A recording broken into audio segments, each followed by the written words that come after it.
The clock ticked past 4 a.m. in southern Turkey. February 6, 2023, dawned like any other winter day, unaware of the seismic shift about to occur. Suddenly the ground lurched, unleashing the raw power of a 7.7 magnitude earthquake. Buildings shuddered, walls cracked, and then the terrifying collapse. A nation awoke to its worst nightmare. The epicenter, near the ancient city of Kahramanmaraş, became the heart of a disaster zone. But the devastation spread relentlessly outward, reaching across 11 provinces. Hatay, Gaziantep, Adıyaman, names forever etched in the collective memory of a nation grappling with unimaginable loss. As if one blow wasn't enough, fate dealt another. Barely 12 hours later, a second earthquake, this time registering a still powerful 7.6 magnitude, ripped through the already ravaged region. The tremors re-traumatized survivors and hampered rescue efforts struggling to get a foothold. The initial shock gave way to a chilling realization. The scale of the disaster was unprecedented. This was not just an earthquake, it was a catastrophe of unimaginable proportions. As the dust settled, a horrifying truth emerged. The death toll climbed with each passing hour, eventually surpassing 50,000 in Turkey alone. Neighboring Syria, already grappling with its own internal struggles, faced thousands more casualties. Entire families were wiped out, leaving behind a void impossible to fill. The official numbers, though staggering, couldn't fully encompass the profound personal tragedies. Each lost life represented a universe of relationships, dreams, and unfulfilled potential. Parents who perished protecting their children, children left orphaned, facing an uncertain future. These were the human faces of a disaster reduced to statistics.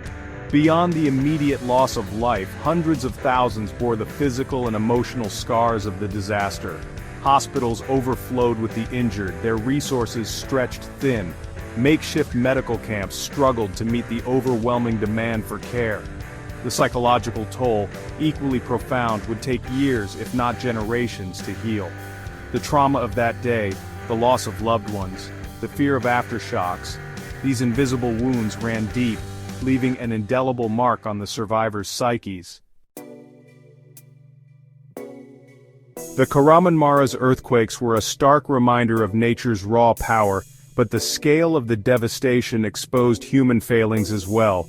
The perfect storm of factors converged, amplifying the tragedy and turning a natural disaster into a man-made catastrophe. At the heart of the destruction lay the East Anatolian Fault, a seismic tinderbox long overdue for a major rupture. When it finally snapped, it unleashed pent-up energy equivalent to thousands of atomic bombs. The sheer force of the tremors was enough to level even well-constructed buildings. But the devastation went beyond the earthquake's magnitude. Years of lax building codes, corruption, and a culture of prioritizing profit over safety had created a ticking time bomb. Thousands of buildings, some newly constructed, crumbled like sandcastles, unable to withstand the violent shaking. This was a disaster foretold, a tragedy waiting to happen. The warning signs were there: previous earthquakes, scientific studies highlighting the region's vulnerability, but they went unheeded. The consequences, as we now know, were catastrophic. The collapse of so many buildings wasn't just a consequence of the earthquake's power, it was a damning indictment of Turkey's construction industry. For years, a toxic mix of lax regulations, corruption, and a disregard for safety standards had become entrenched. Contractors, often operating with impunity, cut corners, using substandard materials and ignoring building codes designed to ensure structural integrity. The lure of quick profits trumped the responsibility to build safe structures. Adding to the problem was a government policy of issuing construction amnesties. These amnesties, granted in exchange for fees, essentially legalized existing building code violations, rewarding those who flouted the rules. It was a system that prioritized expediency over safety, with deadly consequences. The result was a housing stock woefully unprepared for a major earthquake. Thousands of buildings, including hospitals and schools, became death traps. burying their occupants under tons of concrete and steel. The very structures meant to protect became instruments of destruction. In the chaotic aftermath of the earthquakes, every second counted. Trapped beneath the rubble, survivors clung to life, their hopes fading with each passing moment. But reaching them proved a monumental challenge. The scale of the devastation overwhelmed rescue efforts. Roads were impassable, littered with debris and collapsed buildings. Communication networks vital for coordinating rescue operations were knocked offline, adding to the chaos. Exacerbating the situation was the harsh winter weather. Freezing temperatures, snow and rain hampered rescue operations and compounded the misery of those trapped or left homeless. Hypothermia became a very real threat, adding urgency to the already desperate situation.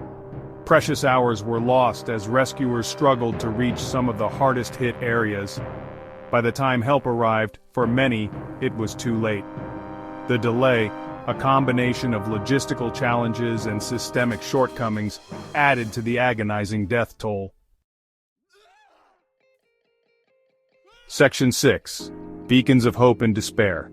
Even amidst the unimaginable devastation, stories of hope and resilience emerged, offering a glimmer of light in the darkness. Ordinary citizens thrust into extraordinary circumstances displayed extraordinary courage and compassion. Neighbors dug through rubble with bare hands, forming impromptu rescue chains to pull survivors from the debris. Doctors and nurses worked tirelessly, tending to the injured despite exhaustion and dwindling supplies. Stories of miraculous rescues like the newborn pulled alive from the wreckage after days trapped beneath rubble captivated the world, offering a much-needed dose of hope. These stories, though exceptional, underscored the indomitable spirit of those affected by the tragedy. The earthquakes revealed the best of humanity, the inherent goodness that shines brightest in the face of adversity. It was a testament to the human spirit's ability to find strength and compassion even in the darkest of times. Section 7. A world united in support. As news of the disaster spread, the world responded with an outpouring of sympathy and support. Over 85 countries mobilized aid, sending search and rescue teams, medical supplies, and financial assistance.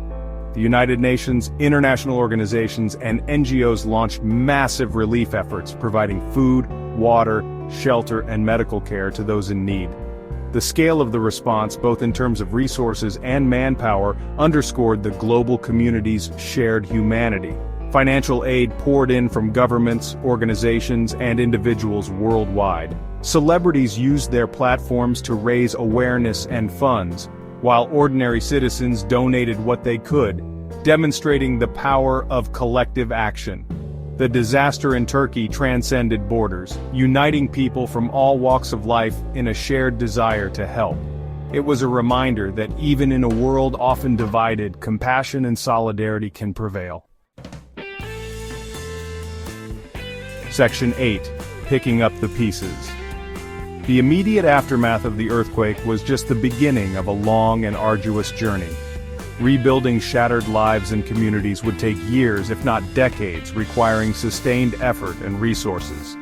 The Turkish government faced the daunting task of providing shelter, healthcare, and support to millions of displaced people.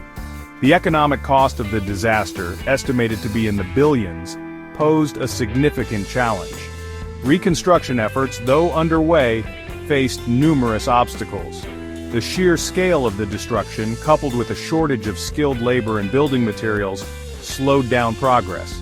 The need to rebuild stronger and safer posed additional challenges. Beyond the physical rebuilding, addressing the psychological scars of the disaster was equally important. Providing mental health support to survivors, especially children, became crucial to help them cope with trauma and loss. Section 9. Preparing for the inevitable. The Kahramanmaraş earthquake served as a stark reminder that Turkey, situated on active fault lines, is no stranger to seismic activity. The question isn't if another earthquake will strike, but when. The disaster underscored the urgent need for stricter building codes enforced with rigor and transparency. The culture of impunity in the construction industry had to end, replaced by a commitment to safety and accountability. Investing in disaster preparedness, including early warning systems, public awareness campaigns, and training first responders, became paramount. The lessons learned from this tragedy could not be ignored. The road to recovery would be long and challenging, but the resilience of the Turkish people, coupled with global support, offered hope. By learning from the mistakes of the past and prioritizing preparedness, Turkey could mitigate the impact of future earthquakes and build a safer future for its citizens.